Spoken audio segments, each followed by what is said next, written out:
All right, welcome to Diamonds in the Rough. I'm your host, Siddharth Mane, and for today's guest, we have Yash Deshmukh, who is a producer, martial artist, and producing songs with over 800,000 views on Spotify. So, yeah, what's up? Yeah, I'm doing good. How are you today, Siddharth? I'm good. I'm good. Thanks for asking. So, just to start off, you produce songs for Dale and Miller, right? Yes, that's correct. And yeah, that 800,000 views, that's a lot. That's a lot. So when you started producing, were you doing it for fun, or like were you just like did you start producing in the mindset that I want to get famous, I want to get this many views? No, I didn't really do it for views, to be honest. I just started producing because when I heard songs on the radio, I would be super interested in who's making the beats and what goes into making the artist sound good that's behind the scenes. Yeah. So, I downloaded some music software when I was in, I want to say, seventh grade. And then I would just, listen on the radio to my favorite songs and try to remake them. But I don't think it was ever with the intention of becoming famous or anything or as a career. But, obviously it's something I enjoy a lot. So in the future, I can get like income from it. That would be like the best case scenario for me.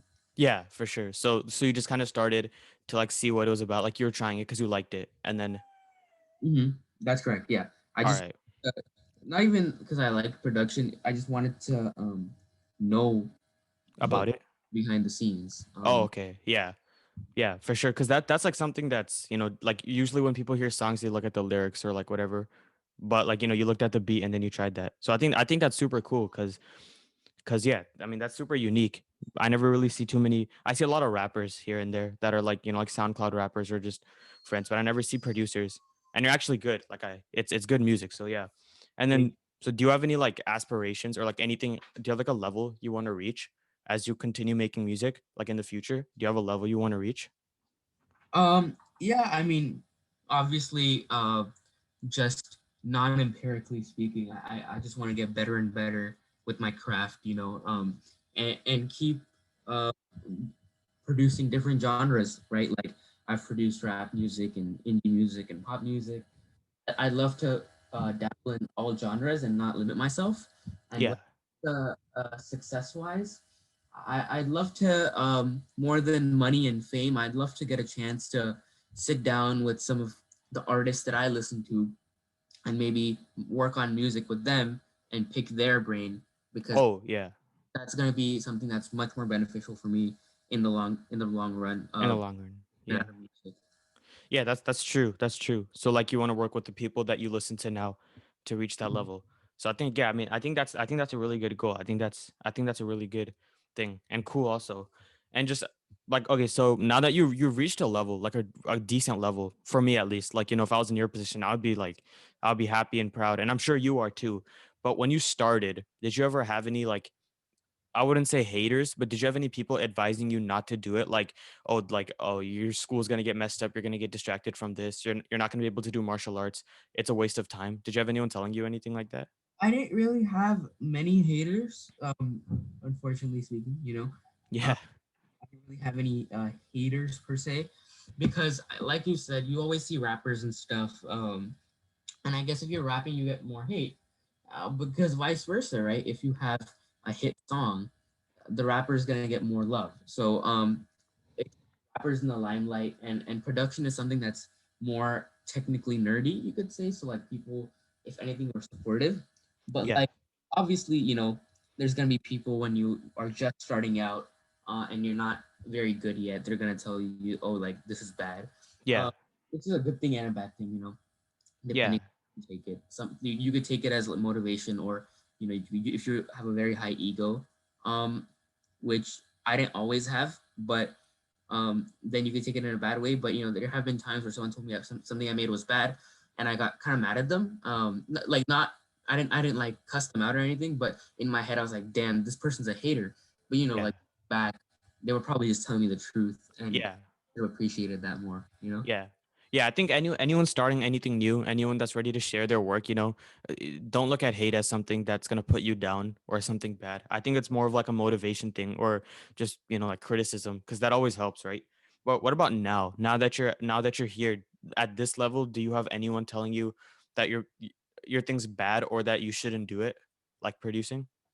I don't have anyone just like directly hating. Like obviously, I know people are going to dislike some music that I make, and that's completely okay. Um, Yeah. like for example, like I told you, I produce like a wide variety of songs. Yeah.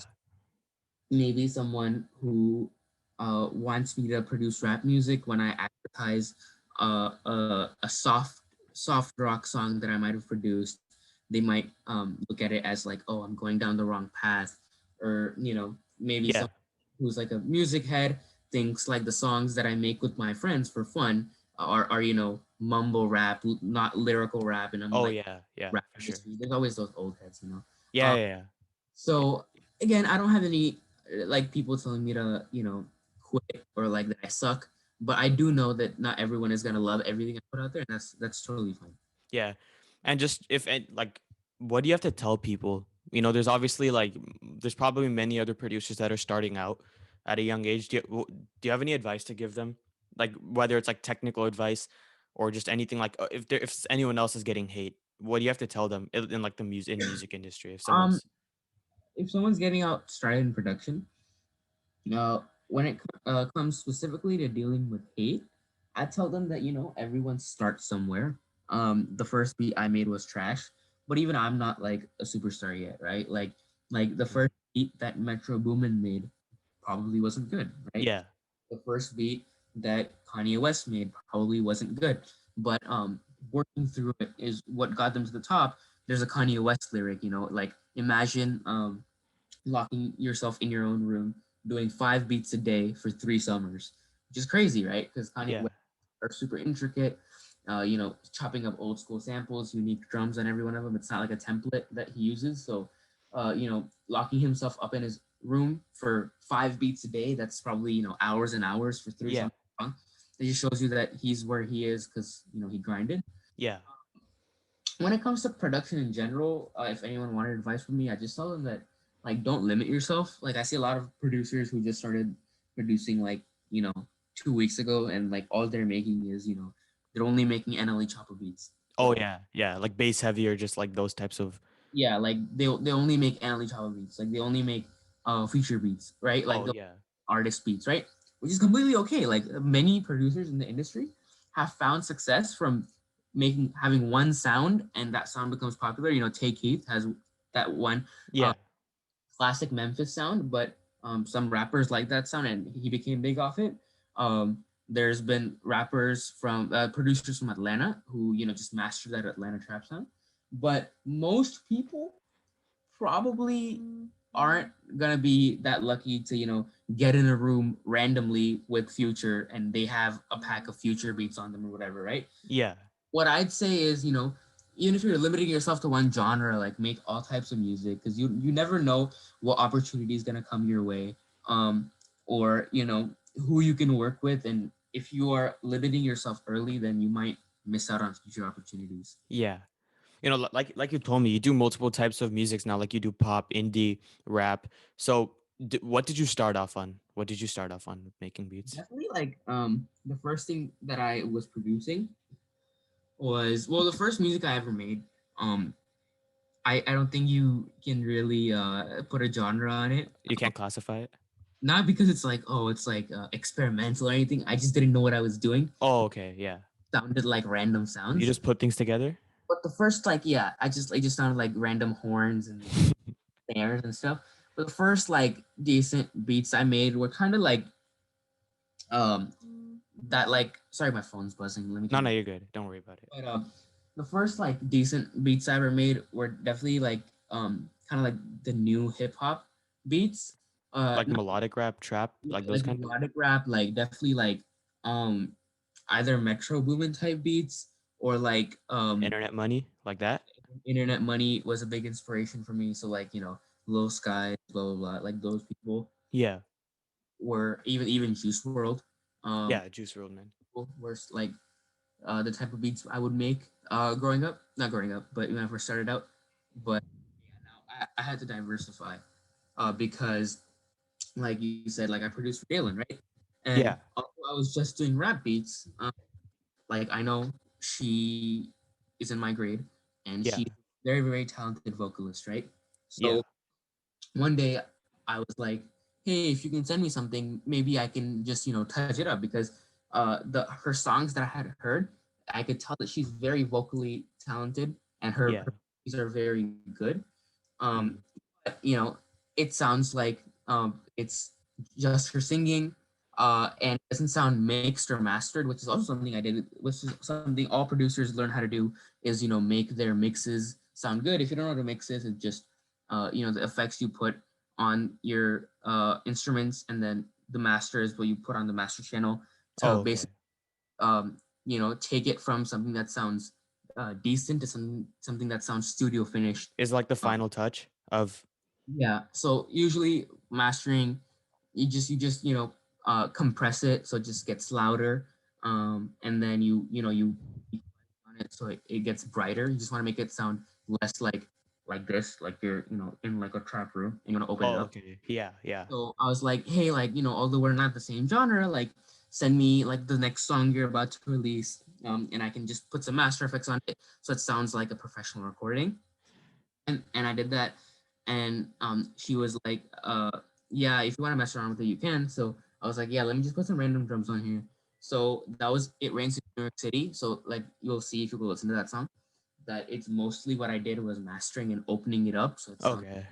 Yeah. But there's like some bass lines that I put in there, some effects on the ukulele, and some like kick and snare. Sorry.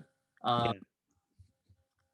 so that's how I branched out. And then the more I worked with her, the more I had to adapt and do new stuff and listen to her inspirations to figure out uh, what kind of production she wanted. So if you go and listen to the EP we put out, there's a lot of different inspirations. Do you mind if I give you a breakdown of that? Yeah, yeah. So there's 6 songs on there. So track 1 and 6 we Is it call, quietly? yeah, Quietly is the name of the EP. Okay. But tracks 1 and 6 are called. So track everything but you and then track all I ever wanted was you. Yep, those 2 tracks we call them sister tracks. Okay.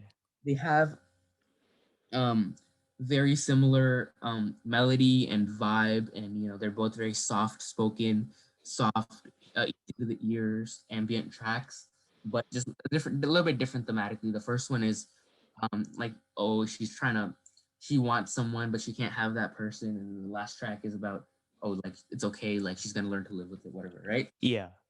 And then, so those were relatively easy to produce for me. I just had to master them and brighten them up a little bit. Track 2 is Quietly, and that one honestly has like the most production. If you go listen to that track, um, it's definitely like um, inspired by uh, new age like hyperpop glitchcore. Okay. Yeah. Charlie XCX or 100 Gex. That's definitely the inspiration behind that last drop in vocal chain, or even someone like Low Death. He's a up and coming artist. Track 3 is Cherub Doll. That's kind of like her bread and butter. Um, like just some drum and snare, some bass here and there. Same thing All as right. Yeah. which is So New York. is that the least like least is that the one that required the least amount of like I'd say 1 and 6 because I just have to master those. Oh, okay. Yeah. 5, 3 and 5, which is Cherub Doll and New York City, were also very similar. Just some bass, um, drum and snare, and All then right. um, the fourth track is 10 Shots of NyQuil, and that one actually has a pretty funny story to it. If I can tell you. Yeah, for sure. Go for it. So, do you know the song Old Town Road? Yeah, yeah. So before that song blew up, because that song blew up like as much as the song can blow up. It was #1 in the world. Then the remix came out. The remix went #1 in the world. It was the most listened to song, most played on the radio. But I was just scouring the internet one day, and I found that song before it blew up. Like I'm pretty sure it had 30,000 plays on. Oh, so like it was like barely Yeah, it was barely. I don't remember how I found it, but I was looking at some memes and like someone talked about it, so I found it. Like it was just like fresh. Like came out like less than a month ago. So I saw it and I showed it to my friends. Like, oh, it's a cool song. So if you go listen to 10 Shots of NyQuil, it's very similar because that's what I was listening to that week. And so I saw the ukulele in that song, and I decided to put some like hip hop drums on it because the juxtaposition of like hip hop drums talking about some weird stuff with just like like country ukuleles, Yeah. country guitar just seemed very like funny to me. So I But sent did that. it work? Yeah, I mean, I don't think so it works now, but I sent that to her back then, and that was the second song I ever did for her. After It Rains in New York City, which it was very minimal, and like back then, I don't think she expected it. So, um, she was okay. This one's good, but I think we're not gonna release this one because it just sounded like a trap song, right? It sounded like Yeah. because that's the main genre I do. I was like, it'd be funny if I just put it on here, and it went really hard. Um, but then she was like, yeah, like I like this song a lot that you did, but like I don't know how my fans are gonna like react to it. She's indie. She's like Yeah, yeah, they're like, yeah, I don't want them to think like, she's changing. yeah, I'm changed, whatever. But then like a year later, we're doing this EP, and she says, I the purpose of this EP is to provide a story, but also release all the songs that I'm not gonna be able to release if I don't release them at this point in my life. Uh, so and then we went back and perfected it, and she was like, you know what, this song is really good. So I'm sorry I'm blabbing, but that's like that's how that song came to be. It Oh, was okay. my So old that's the song. story of it. Yeah. So I think that's super cool. I think how the way you decided to explore new genres, and then you ended up, doing indie and pop, and then you ended up producing for Dalen. Like I said in the beginning, 880,000 views. That's a lot. That's close to a million. That's a lot. So my next question is, okay, so last like serious type question. Did you feel that producing is more important than school? Like okay, I mean like that sounds like a dumb question because like for some people it's like no, school is important, but like if you got a big offer for like I don't know, like from Metro Boomin, he's like, yo, you gotta come work with me and work with every single artist I get to work with, and you'll get paid, but you have to drop out of school and like come to like LA or whatever. Would you take that? I think I would have to pass. And there's absolutely no hate to anyone who would say yes. Because I know people would say yes, and that's probably the best thing for them. But for me, um, education is something that I want to continue with, and um, if production is something that I have to sacrifice for that, that's fine. Ideally, I'd like it to be like a side gig in the future. Maybe I'll learn to DJ or something, producing songs on the side. But for me, I'm someone who wants to, as much as I'm interested in music, I'm equally interested in learning. So I want to get my master's and my PhD, and dropping out of undergrad is not really gonna help me reach that goal.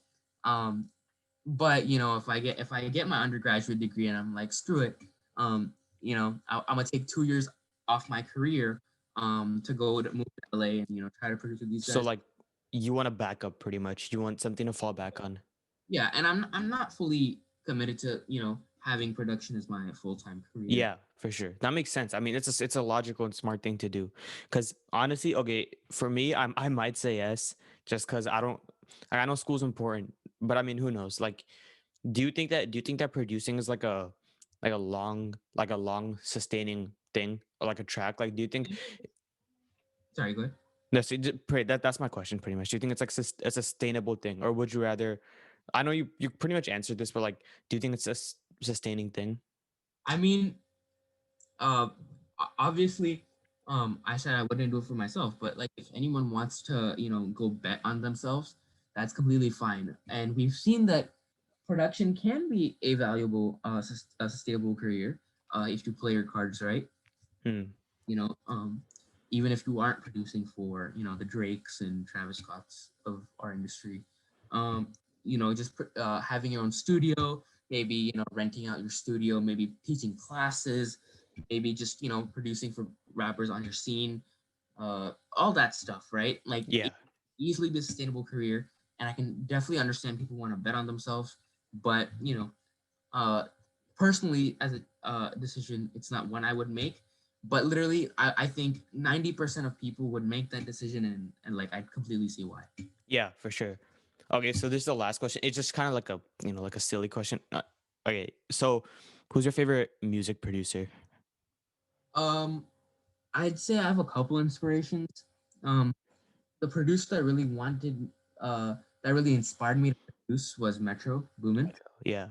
because I'm like, I listen to all these artists, Future, Young Thug, Drake, Migos, and I'm like, I always listen to them, and I'm like, hey, how come every time a song starts with "If Young Metro don't touch you, I'm gonna shoot you"? Like, how come those songs are like 10 times better than all the other songs? Like, Yeah, I was like, what's happening? And I realized, oh, this same guy's making the beat, right? So that, but then when it comes to experimenting and trying just new things.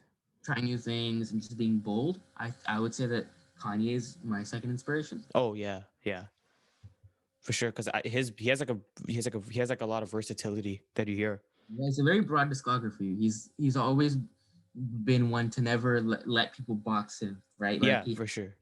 he had his college trilogy, and people thought he was a soul sample boom bap story, Yeah, and then he drops 808s, and it's a heart. he's It's the yeah, most. It's easily the most influential album of all time. He lit all these, all the trap music we have on now runs on two things, right? It's 808s and auto tune, which is both things he pioneered in that album. So he has an 808 ballad album. Then be like, he's like, people think, okay, he's just this sad dude. Then he like can he still make? He's like falling off from rap because that album wasn't popular when it dropped. People think, oh, like he fell off, like he can't make rap music. yeah. But then it like later, Yeah, then he like literally 2 years later drops My Beautiful Dark Twisted Fantasy, one of the greatest rap albums of all time, one of the most masterful albums ever, and that's following his Taylor Swift drama. Then people think he's a rapper again, and then he drops Yeezus 3 years later, which is it's so just him yeah, yelling on electronic sounds, and then Life of Pablo, and then Kids See Ghosts, yay, and then Jesus King drops a gospel album. So he's just someone he's never gonna allow himself to be boxed and I think I think that's a smart move. And then just yeah, for me, my favorite music producer, it's I don't have one either. But yeah, but if I hear Metro Boomin or if I hear Internet Money, like some of his songs are like his beats are really good, but I just like some of the artists that he works with, I just don't listen to too much. But yeah, Metro Boomin for sure. And if you had a chance to work with any music artist, it can only be one though. Who would it be? if I had a chance to work with an And art, it was like an album, not just one song. Like you did an album. I have two answers. I have the actually, you know what? Both my answers are the same. I'm gonna say Drake for that artist. Drake, all right, yeah. Actually, no, I'm gonna say either Drake or Kanye. Drake or Kanye, yeah. Because I think from a business sense, working with those two artists is gonna get me the most exposure, obviously. But they're both people, like I said, who do all types of crazy stuff. Um, and they're not gonna allow themselves to be boxed. Like for example, if I work with an artist such as Future, and know he's the Future. Future is one of my favorite artists ever. But like I know what's gonna be required of me, right? Like I'm gonna go to the Yeah. he's gonna want me to make a bass heavy melodic trap beat. He on it next day, same thing, right? Yeah. And which is okay because at that sound he's one of the best. Like that's his bread and butter. But with Drake, like I don't know what I'm to do. Like does he need to make like a Jamaican dance hall beat? Yeah, Does like he well, there's need one dance and then there's like nonstop, yeah, and then he has yeah. like Does he want me to make a Memphis beat? Does he want me to make a pop song? Same with Kanye. Like, what's Kanye cooking up? Like, does he want me to make old school hip hop beat? Does he want like an experimental EDM track? Same thing with him, right? So just to diversify my horizons, and not just that, but Drake and Kanye have some of the brightest people working behind the scenes for them, right? yeah. Like his right hand man is Noah Shabib. 40 is his production name. Um, that man's a genius. Oliver El Khatib, he's his business guy. That man's genius. And all the producers he has working with him, So you're like also taking into consideration yeah, like their yeah, circle who they're with. yeah, like Boy Wonder is in Drake's circle. All those people. And even Kanye has Mike Dean. Um, he has Travis Scott producing for him. So all the people you would meet are also important. So definitely, if I could, stream, but if I could make a album with one of those two, is like I could learn so much. It would help me so much. Yeah. For sure.